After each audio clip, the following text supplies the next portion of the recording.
Hi and welcome to this week's GMBN Tech show.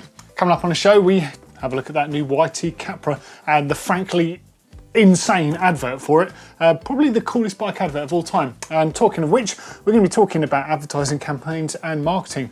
Some very cool examples of some brilliant adverts by many bike brands out there.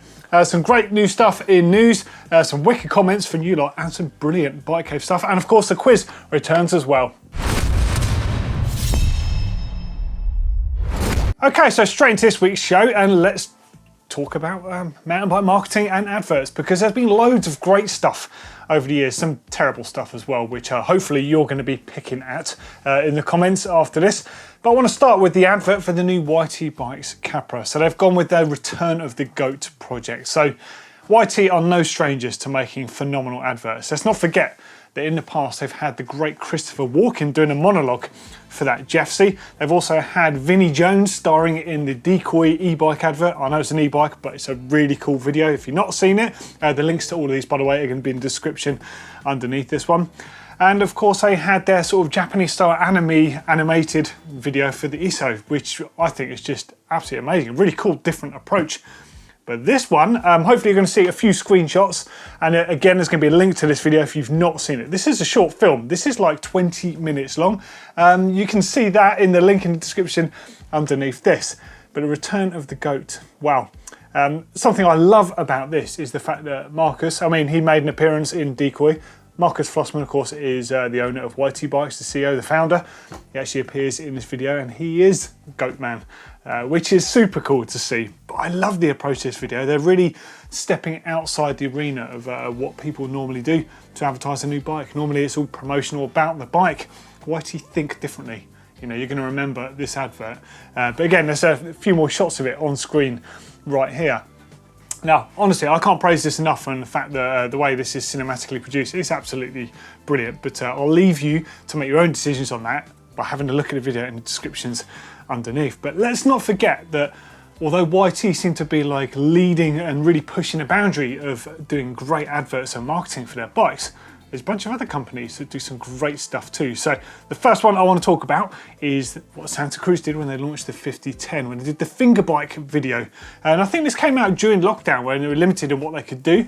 And it's just a genius approach. A real replicated bike in a garden shed and building jumps and doing a typical 50-to-1 stuff. And I think the tune in it as well is like Bomb the Bass or something. It's like a really good old school sort of hip hop breaks type tune. But a wicked video. It's such a different and novel approach, and it really sums up what the 50-to-1 crew have been doing on that bike platform. And I'm guessing there's a lot of fans of that video out there. What else is out there? The Specialized Stump Jumper Evo featuring, it was Matt Hunter in there as an old giffer, wasn't it? Brilliant video, another great approach. Very specialised with the way that they've done that, I think. But hey, I'm a fan. I think it was a really cool video. Juliana Bikes, they did the Striga, I think it's pronounced the Striga, video with Anka Martin in it. Painted up as a sort of a witchcraft type figure, being chased by horses on open countryside. Brilliant video. So good, and it's got like a nice little narrative to that. That was a cool video. Trek Super Caliber featuring Yolanda Neff as Goldilocks. Amazing. And it's really nice to know that some people at these companies and brands aren't taking themselves too seriously. They're just putting a promotional advert out. Hey, this is a bike advert. This is the new bike. By the way, we put a little cool story on to go here. And Yolanda, what a great actor she is in this. So good. Cracked me up. And then someone a bit more critical, actually, the Norco Optic advert that came out with Bryn Atkinson. Man, I mean, that guy, on a bit of paper, that's how you ride a mountain bike. That's textbook. That is exactly how I would ride if I could ride like anyone. It's just phenomenal. The slow motion, just everything about it. Very, very cool approach. And just look at him ride when it rewinds back to the beginning and plays it in full speed.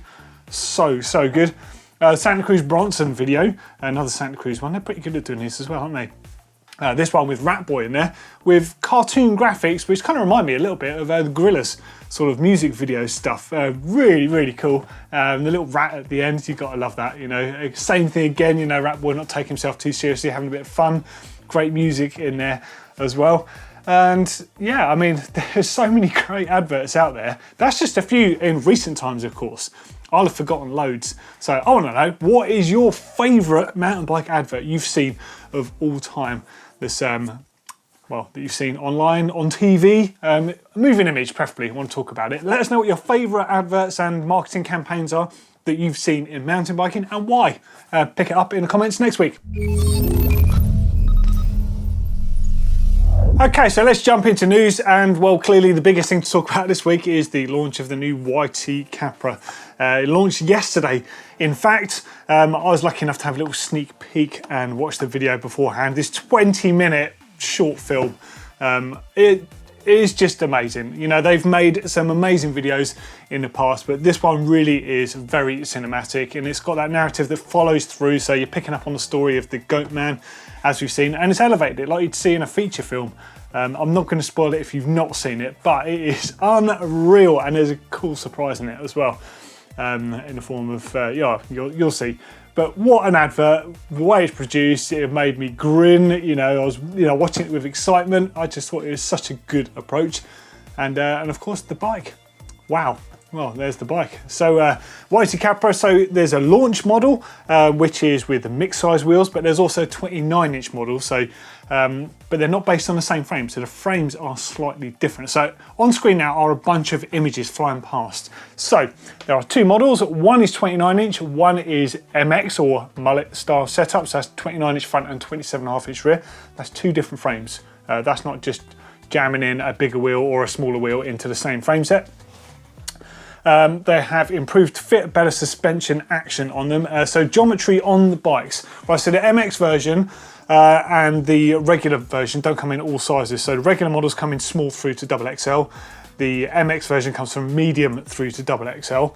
So head angle on those is 64 and 64.3 degree on the MX, 77.5 to 77.8 degree seat angle on there. The chainstay is from 433 to 438, size specific. So the XL and the XXL are the slightly longer size there. Reach from 424, that's on a size small on a regular model, all the way up to 504. So it's a really roomy sized bike there. Now there's three models, like I said, available, right? So there's two different wheel size options. There is the launch model, which is the MX, and this is the launch one with the insane graphics on there. And then of course there's the core models, and then later there are going to be the caged models. They've not been announced just yet, but the core models are starting at 3,999 quid in the UK, or 4,499 euros, and that's 4,499 in US dollars. But this is the one I want to talk about. This is the launch version. So this is strictly limited. There's 100 models of this. The graphics tie in with the return of the GOAT film. I don't know if you like them or not. I think it looks really cool. So I can't work out if it's pink or faded red, but either way, I love the sort of patina that's on that frame. Really cool. It looks like you can see the carbon showing through. The graphics on there just all tie in with that whole project. So medium through to XXL sizing. Of course, that's just a newer way of thinking about it. It's really an XL, but it's like their size geometry there. So the spec on it, right? So other than the obvious stuff, you can see the Z, you can see all the cool stuff, but they've got the Cane Creek Suma shock on there with the progressive coil spring. It's also got the EE wings, the titanium cranks on there.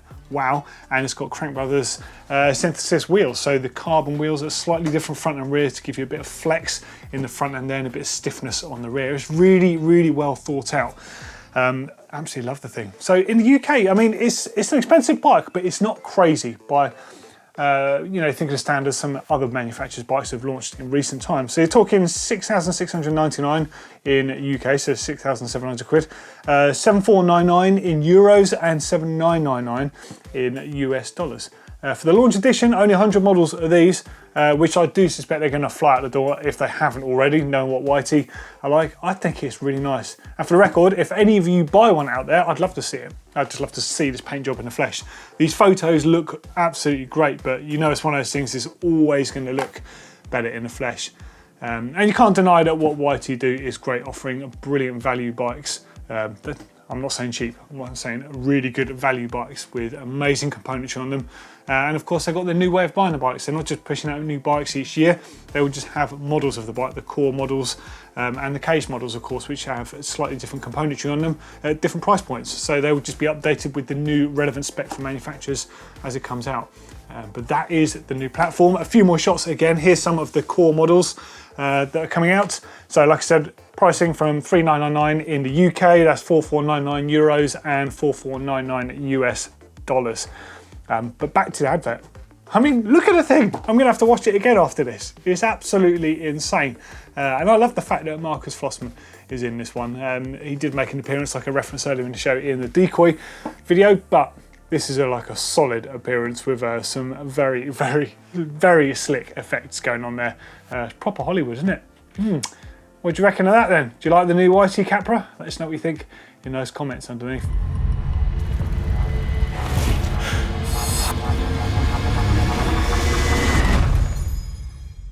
Okay, so let's move on to comments from last week's show. And of course, we were talking about SRAM versus Shimano, Blue Pill versus the Red Pill, David versus Goliath, all that stuff. Pretty interesting stuff from a lot of you, actually. Far too many to read out, but just going to read out a few of the key ones. First one I know we should be coming up on screen for you to see as well. Is I really love the simplicity about SRAM. Trying to minimise cables and gears while maintaining the same range and even better weight is astonishing. Yep, I agree. I think I love their approach. Well, I don't need to tell you what I feel anymore, do I? Next one is from Chris Ingram. I always prefer brakes with mineral oil, so Shimano is my go-to. I'm also a Luddite that prefers mechanical shifting, so I'm in no hurry to try Access or Di2. You know, there's something quite nice and pleasing about a mechanical operation. I would never have mechanical brakes again, but I don't have an issue with mechanical gears. I like them, I know what they're doing, and I also know how to bodge them if something happens. There's loads of fixes you can do to get home with your gears.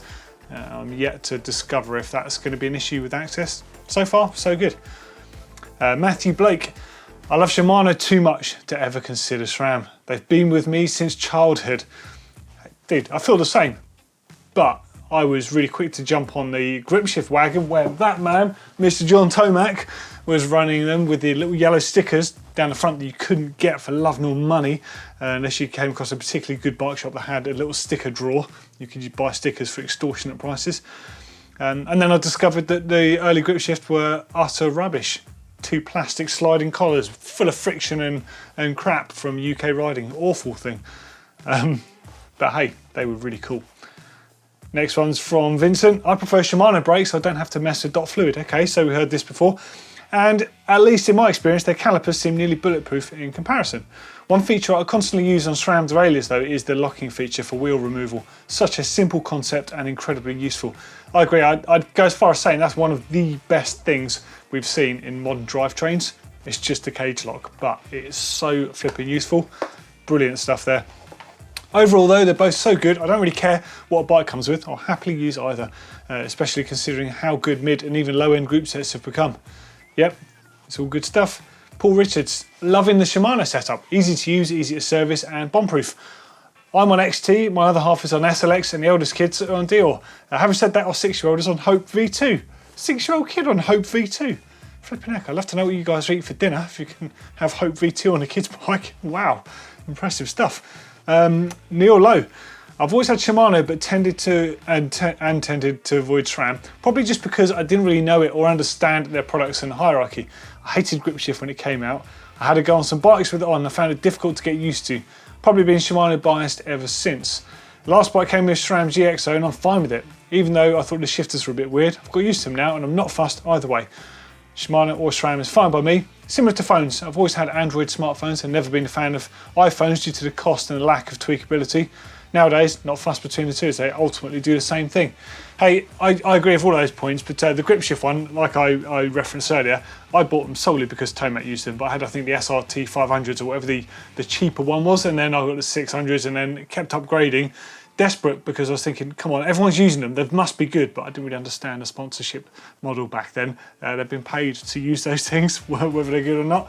But then they got up to the X-ray ones, which were the clear plastic ones, if you remember those. So they obviously had issues because once it got dirty, you could see all the gunk on the inside, but they worked well, they had a really positive spring action, and I think that was kind of when grip shifts started getting really good. Like, what I'm saying is those super early ones just weren't fit for purpose, really. And the very early ones that had those massive barrels on them, the ones that SRAM designed in 1990 for using on tri-bars and stuff, they had such a big throw on them, you nearly have to like dislocate your wrist to change one gear. I remember seeing people like, you know, just throwing through the gears, and it's like, oh cool, you've only changed 2 gears. So bad. But you know, SRAM are actually doing grip shift again currently. So I don't know if it's in their current range, actually, I'm lying there, but a few years ago they re-released it because a lot of cross-country racers were still asking for it due to the fact it weighed so little. And I have to say, I tried the new stuff and I really liked it. It's still not something I would use. I prefer a trigger style shifter, but there's nothing wrong with it now, and it weighs nothing by comparison to underbar shifters. So if you're a weight weenie, check out the new grip shift or the more later grip shift. It's surprisingly good stuff. But some great comments there from everyone, and thank you all for being so positive. I think that's reflective of the channel. I love you guys. I think this it's really cool what we have. Okay, quiz time returns. We haven't had a quiz for a while, so I thought I'd throw a few questions your way, if I can get my words out there. So pay attention, and you might have even understood what some of these are from earlier things that were in news, just perhaps. So first question coming up on screen right now. YT Bikes have a bike called the Capra. It was the first bike that became really iconic, and it's the name essentially means goat or mountain goat. Now, on one of their other bikes, it is an e-bike, they've got a decoy. What living creature has a little icon on the bike? Next question. What bike tech company did Ray, Sam and Scott found? And the third question. Which bike manufacturer once made a motocross bike? We'll pick up the answers a bit later. Okay, now it's time for Rewind. You know, the retro stuff, the old stuff, the stuff that a lot of people these days have no idea why we thought it was so cool back in the day. If you've got anything old or retro, send it in to us. The link is at the bottom of the screen there, and there's a click-through one in the description underneath. Literally, anything old, it goes. We love this stuff. So first one, this is a proper blast from the past. So this is a Kirk Revolution. So this bike was cast in magnesium.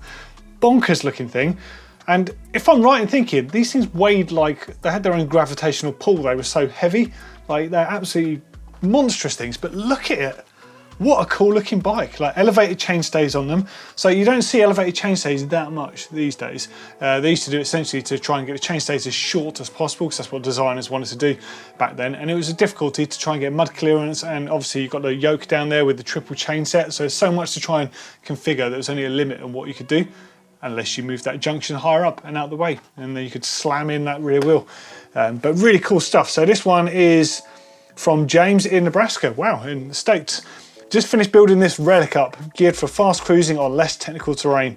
So up the front here, you've got an AMP Research F1 fork. Curious to hear if you've managed to make that work without it leaking. They were famous for leaking. I still love them. I've got one over there somewhere. Handlebar, Dirt Research. Stem is Dirt Research. When we say stem, it's more like a tiller. Length of that thing, what's that, 150? It's absolutely massive. I mean, that's what you rode back then. It was part of mountain biking. WTB headset, Ritchie double crankset. So it's actually Ritchie Logic cranks on there. I had a set of those. They were really nice. As far as I remember, they were just Sagino cranks, but with a Ritchie Logic branding on them. In fact, they had a whole Ritchie Logic transmission pretty much, obviously without the derailleur, but Shimano XT, Shimano direct mount stuff, prototype Joe's cantilevers, very nice. Ritchie brake levers, Crank Brothers egg beaters, okay, so they're a bit more modern day. Coda hubs, nice. So Coda's a Cannondale in-house brand. IRC Mythos tyres, man, what happened to IRC tyres? I used to love IRC stuff. There was a Cujo, and I actually forget the names of a load of the tyres, but it had this really cool sort of brown, it wasn't quite like a tan wool, it was like a browny red colour, but they had their own unique look. They were solid tyres, they were really good in their day. Lovely pictures to see here though. I mean, despite the fact that the frame, I never actually rode a Revolution, but I heard that they were a bit bendy out back, despite the fact that they were remarkably heavy. But I love that sort of almost organic sort of shape on the bike there. Really, really nice looking. There's cantilevers that good. What brake pads are they? I don't know if you said on there. Are they Ritchie brake pads or it's hard to tell. Could be Cool Stop.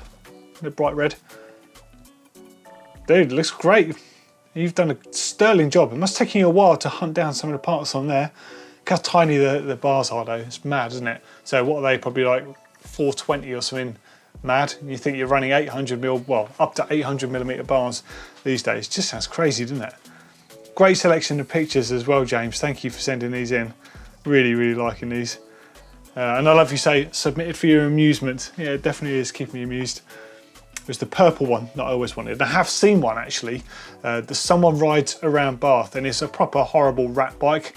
It's obviously just been ridden into the ground and they just use it as a daily driver type thing. But it has got the classic Kirk Revolution frame on there. Yeah, I'd like to catch up with them and see it. Right, next up is from Henry in Dubai. Wow, all over the world this week. Unlocking my bike from the basement storage area, I couldn't help but noticing the familiar pattern of a kid's bike nearby. It looked uncanny like the Tioga Psycho 2. Okay, that I had back in the 90s. Man, do you remember the Psychos? It was a good name for a tyre actually, because they did have psycho tendencies. One minute you thought you were really railing a turn, the next minute those massive shoulder knobs would just give way and you'd front wheel would fold from under you. And then they had the sort of the biscuity butterscotch dog poo-y kind of colour one as well, that were only cool because Tomac used them. And when you went and bought a set, or if you're like me and my friends, you bought a set and then you realise how horrendously soft compound they were, and they'd wear out in a matter of weeks. And you spent loads of money on them. Terrible, but really cool at the same time. So, quick Google image search later and my suspicion is confirmed. Great to see it's a legacy. That's kind of cool, isn't it? So it's just an old tyre design that's been reused essentially on kids' bikes. So what is that? It's a Shoppy, it's a Silverback. Okay, right, so renowned brand. Yeah, you're absolutely right. So that is a Psycho 2 basically on there. That's crazy, isn't it? And good memory, good spot there. I wonder if we can have a little test on tyre treads. So I'm pretty sure I can identify any tyre tread if I see it in the mud, and possibly even the carcass size. But yeah, maybe I'm on some kind of spectrum, because I definitely think a bit differently to a lot of people. But mega cool stuff. All right, so another one. We've got loads coming this week. So this is from Philip in Lincolnshire. Here's my 2 retro bikes. The Orange is still being built, but the GT is finished now. The Orange has got RST forks, which I custom sprayed. I love the stickers on them. Says bullshit instead of saying RockShox. Brilliant stuff, and hopefully someone won't remember to bleep me out there. But good sticker all the same. Orange paint has copper flakes, which look amazing in the sun. STX RC cranks and mech. 7-speed grip shift, new old stock Tektro canty. So for the old schoolers out there, and the new schoolers actually, TRP you'll know Tektro as, basically. So TRP brakes that Aaron Gwynn, Brendan, various others are using. The brand is actually Tektro, and they've been around for a long time. It stands for Tektro Racing Products. So there's a lot of brands that have been around the clock a few times. Bontrager Jones tyres, and now the GT, been finished finally. New old stock Bontrager Jones tyres like the Orange on. Do you know what? Bontrager are a brand that have done some really good tyres over the years, and like specialised. They're not a tyre brand, but they make phenomenal tyres. It's kind of interesting when bike manufacturers do that. Bontrager wheels in red, Z1 BAMs, lovely fork that, with the D or DX V, well they weren't D or DX V brakes, were they? They were DX, which was off the BMX line. So they were exactly the same as the LX brakes, same stamp, same lever, blade shape, everything, except the LX ones, which are from the mountain bike range, had a black and silver lever, and the brakes themselves were actually silver. And the red ones were from the BMX range, just like the DX SPD pedals. So yeah, not to be confused with Dior DX, which was one of the most, I think it's the most beautiful transmission that Shimano have ever released. And that I was lucky enough to have that on the bike. My friends actually slagged me off because it was cheaper than XT, but I preferred it, I really like it. SRAM X9 9-speed rear mech and shifter with a 42 front ring. Cockpit's a classic Exonic Shorty, beautiful stem that. In black, and World Force double wall riser bars in red. I'll tell you what, you've done a great job on these. This is ace stuff to see. Oh man, can you even believe that that's a shock absorber on the back of that GT? It's mad, isn't it? It's pretty much just a couple of chunks of urethane rubber. But hey, back then, they kind of did the trick. Good stuff, yeah, this old World Force stem and bars. And there's those brake levers, there's your tyres, and those beautiful Z1s there. They look like original Z1s. They're better than the BAMs. So the BAM was lighter. The BAM had more material shaved off the lower legs, and it had a slightly different dropout on them. That's better in my eye, because that's the original. So super cool. Great to see there. Very cool. Yeah, and there's that DX lever there. Oh yeah, of course you could run the L and the H position. I think that was low and high leverage, so you could run those brake levers with V brakes or with cantilever brakes. I've got a feeling that was why, because you couldn't conventionally do that because the leverage was much different between the two options there. Awesome stuff. Thank you for sending that in. Some great rewind entries this week. There's actually a couple more things I just want to throw in here. So firstly, one of our great viewers out there, Recycles, his Instagram page is on screen right now. He has built the most rebuilt the most amazing Alpine Stars Almega. This thing is just gorgeous, and it was one of my childhood dreams, this bike. It's taken him a long time to get like the exact spec he was looking for, and I'm going to go and see it and film that bike as soon as possible. But just a little sneaky picture of the bike on screen. There's another elevated chainstay option. And one other thing, I just want to leak you just 2 images. One of a head tube badge of a retro bike, here it is right now. And one other shot where you can just see the bike resting here near a tree. Now, this bike has got an extremely special story about it. It was actually the first mountain bike that made it over to Europe, and I've been filming an amazing video with that, so just keep an eye out in the next week or so on the channel. I've got a few interviews to do with Gary Fisher and Charlie Kelly and a few other mountain bike greats, but keep an eye out for it. It's a very, very special bike.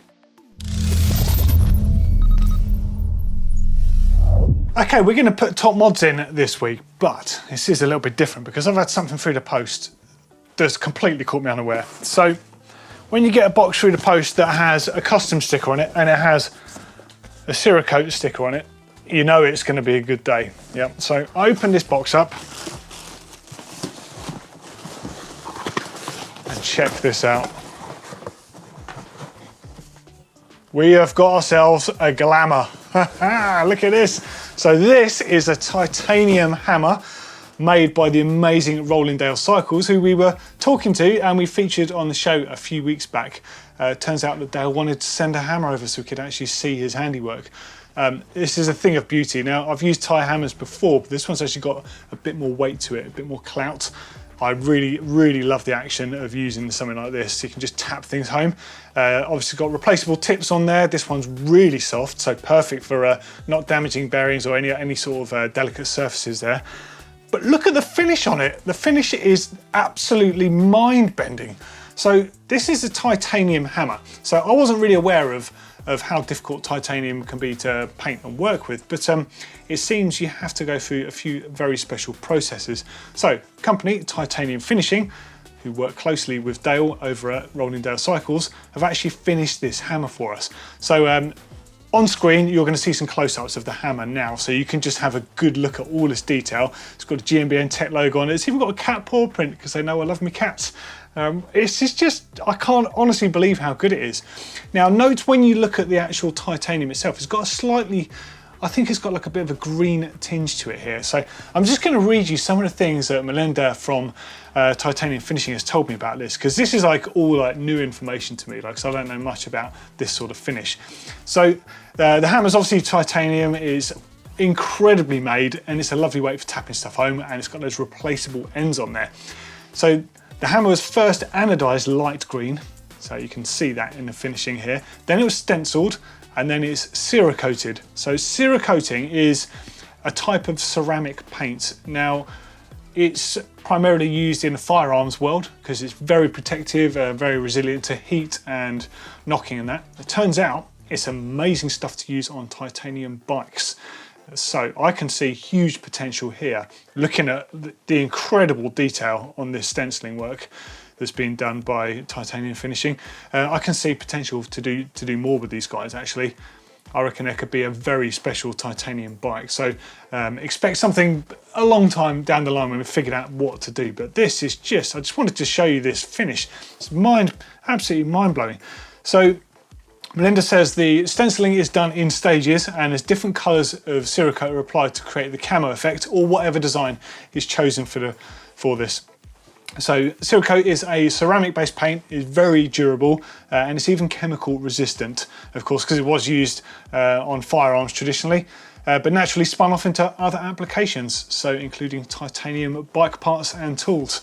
Now, the anodizing is a really neat process. So again, I didn't know this with the anodizing. So they apply different voltages to the titanium, and they don't even have to use any dyes in the anodizing bath to get the different colors.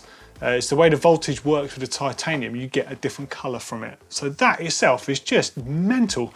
Now I'm just going to throw a few other shots of some other hammers that Titanium Finishing have and other components that they've worked with. Look at the different finishes that you can get on this stuff. This is about as cool as it gets with custom anything, I think. I think it's just fantastic. I think it's so cool, and honestly, to get that through the post here, our very own GMBN Tech hammer, we have to find some very cool things to do with this. But it's going to take pride in my workshop for the time being, and when we're back in the set full time, I think this has to have its own very special place on the set behind me, along with something else that's very special as well. It's going to be joining us in the set soon. Now, I must say a huge thank you to Tim at Toolbox Wars for actually sort of connecting us all, because I just wasn't aware that, well, I wasn't aware of Rollingdale Cycles, and I certainly wasn't aware of Titanium Finishing even being a thing, let alone being able to do things like that. So if you're into your super trick tools, or if you're looking for an alternative finishing on any bike components you've got, check them out. It's rad what they can do. So huge shout out to Dale at Rollingdale Cycles, Melinda and everyone at Titanium Finishing, and of course Tim at Toolbox Wars. Awesome stuff. Check out their pages. I'm going to throw the links in the description underneath, but that's a hell of a top mod, isn't it? Amazing stuff.